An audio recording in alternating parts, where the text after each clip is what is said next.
આપ જોઈ રહ્યા છો સ્પાર્ક ટુડે ન્યૂઝ। ડભોઈ તાલુકાના ગોઝાલીથી કરાલીપુરા રોડનું રિસર્ફેસિંગનું કામ 2.42 કરોડના ખર્ચે થવા જઈ રહ્યું હોય ત્યારે ધારાસભ્ય શૈલેષભાઈ મહેતાના વરદસ્તે ખાતમુહૂર્ત કરવામાં આવ્યું છે। આ રસ્તો બનતા જ રાહદારીઓને રાહત થશે। ખાતમુહૂર્ત કરવામાં આવ્યું હોય ત્યારે આ પ્રસંગે ગ્રામજનો તેમજ આગેવાનો અને માર્ગ મકાન વિભાગ પંચાયતના અધિકારીઓ હાજર રહ્યા છે।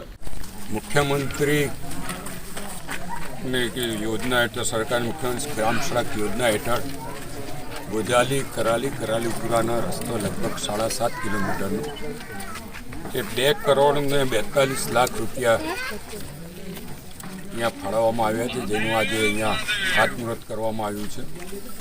घणा वखतथी आ विस्तारनी मांगणी हती कि आ विस्तारना रस्ताओ खराब थई गया छे, जेना अनुसंधाનમાં આજે આ કામગીરી કરવામાં આવી છે।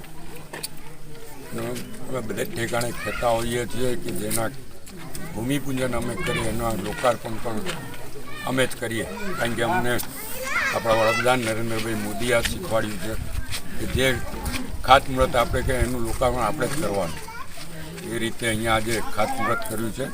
થોડા દિવસ પછી આનું લોકાર્પણ કરવા માટે પણ આવીશું। समय मर्यादा में रस्तो थी जाए ने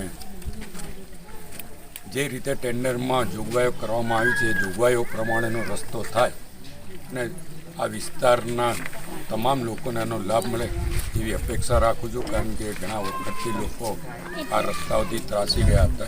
हवे ए लोकोने एक सारी व्यवस्था मळशे त्यारे 2 करोड़ 42 लाख रुपया जेवी मात्र रकम आ विस्तार ने छेवाड़ाना गामोने फाळववा बदल हूँ मुख्यमंत्रीश्रीनो आ तबक्के आ विस्तारना लोकप्रतिनिधि तरीके आभार पण मानु छुं अने तमाम गोजाली कराली ने करालीपुरा गामना तमाम लोकोने अभिनंदन अने शुभेच्छा।